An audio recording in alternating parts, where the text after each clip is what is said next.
Bad Bunny entered the stadium wearing flip-flops. Not fancy shoes, not sneakers, and definitely not some exclusive designer collaboration that costs a fortune. Just flip-flops. Havaianas, the kind you can get at a local store for 15 reais.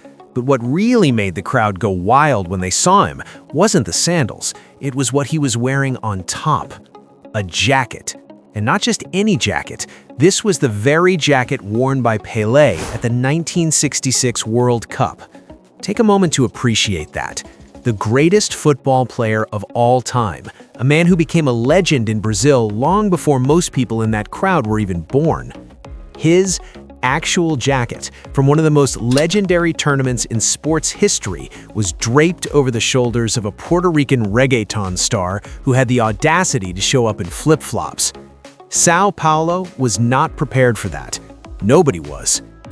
Welcome to Pop Showroom, where we bring you the stories behind the headlines. If you're not subscribed yet, hit that button right now, because this story goes deeper than anything you've seen in the mainstream media. This was the second and final show of the Deve Ter Mais Fotos tour in Brazil, happening on a Saturday night in one of the biggest, loudest, most passionate cities in Latin America. Sao Paulo does not do anything small. The people there breathe culture. They live for music. They treat their artists like family and their icons like religion. So when Bad Bunny stepped onto that stage wearing a piece of Brazilian history stitched into fabric, something happened in that arena that no production team could have planned or manufactured. It was real. It was electric. It was the kind of moment people talk about for years, the kind of thing you tell your kids about when they ask you what concerts used to feel like before everything became a screen.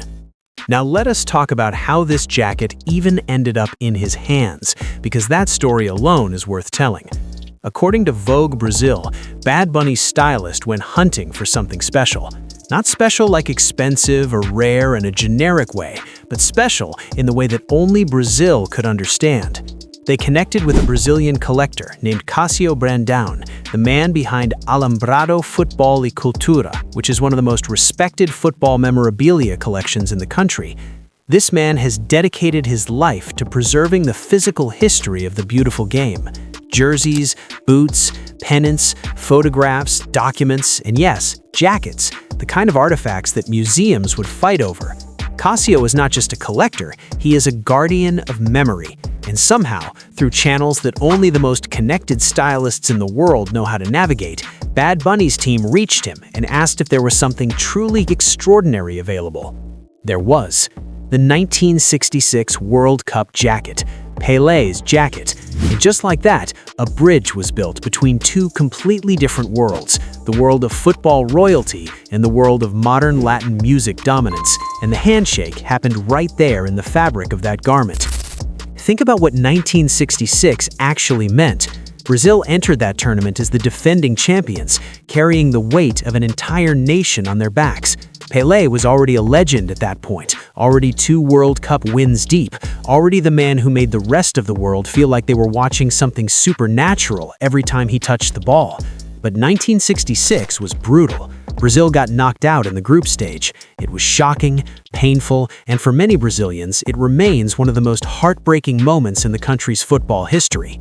That jacket carries that weight. It survived a loss that shook a nation, and somehow it survived the decades that followed, passed through careful hands, preserved by people who understood what it meant, until it ended up on the body of a man born in Vega Baja, Puerto Rico, standing in front of 80,000 Brazilians who absolutely lost their minds.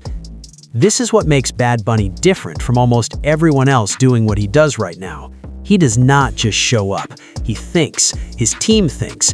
Every choice, every outfit, every detail of how he presents himself to an audience is layered with meaning. He could have worn anything. He's one of the biggest music artists on the planet. He has access to every luxury brand, every designer, every custom piece money can buy. But in Brazil, for the final night of his Brazilian tour, he chose to wear Brazil. He chose to wear its pain and its glory and its history.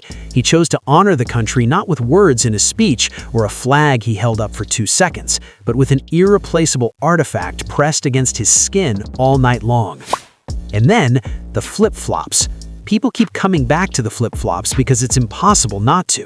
There's something beautifully defiant about that combination, one of the most historically significant pieces of sports memorabilia in Brazilian history, sitting above a pair of Havaianas, the most casual, working-class, everyday sandal in the country.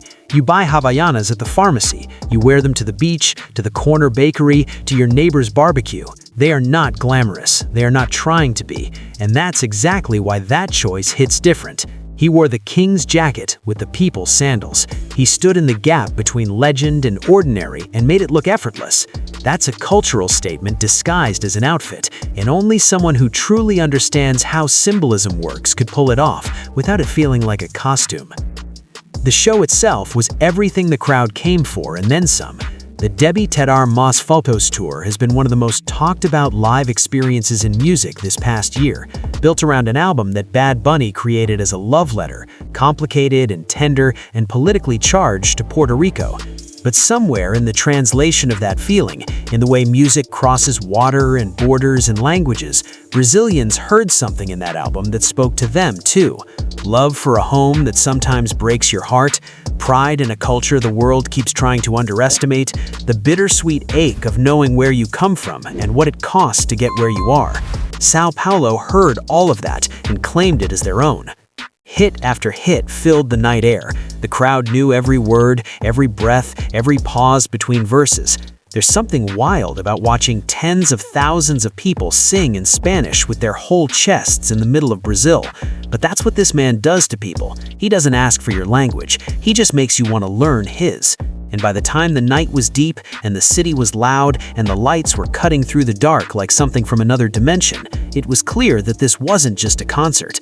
This was a closing ceremony, the final chapter of a tour that had taken him across the world, back to a continent that has always treated him like one of their own. What makes the whole Pele jacket moment even more powerful is the timing of it. Pele passed away in December 2022. Brazil is still grieving him in the quiet, permanent way that people grieve someone who was bigger than just a person. He was a symbol, a father figure to a nation's identity, the living proof that a black boy from Bauru with nothing could become the most famous human being on Earth. His name is not history yet in Brazil. His name is still present tense. People still feel him. So when Bad Bunny walked out wearing something that actually had been on Pelé's body in a tournament representing Brazil, it wasn't just a fashion moment. It was a tribute. It was a conversation between generations that skipped the language barrier entirely and went straight to the chest.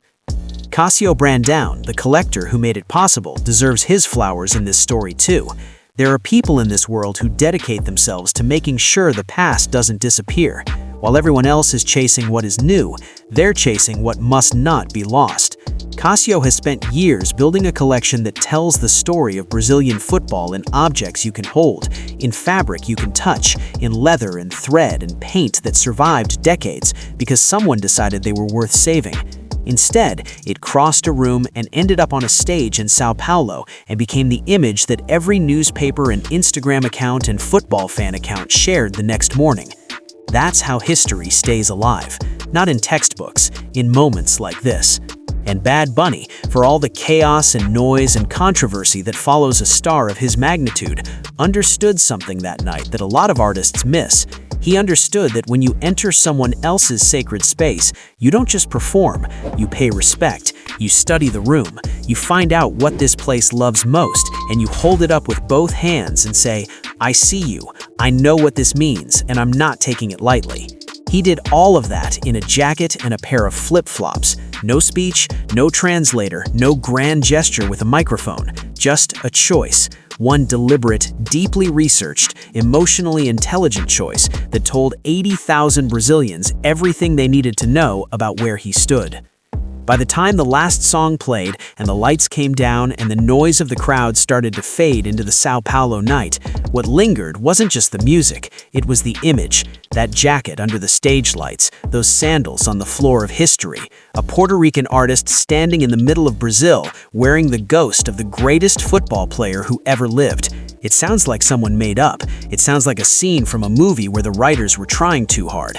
But it happened. It was real. The photos are out there, and every single one of them hits like a gut punch of beauty and meaning and the kind of human creativity that reminds you why art matters in the first place. Bad Bunny did not just close his tour in Brazil. He left a mark, the kind that does not wash off when the stage gets torn down and the crew goes home and the city goes back to its regular rhythm. Somewhere in Sao Paulo tonight, there is a person who was in that crowd who will never forget what they saw. They will tell somebody about the jacket. They will pull up the photo on their phone and say, look at this. Do you understand what this is? And that person will look and feel something shift in their chest, even if they cannot explain exactly why. That is the thing about truly great moments. They do not need an explanation. They just need to be witnessed. And Sao Paulo witnessed one. I'd love to hear your thoughts on this situation, so please share your opinions in the comments. Also, don't forget to like, subscribe, and turn on notifications to stay updated on this story.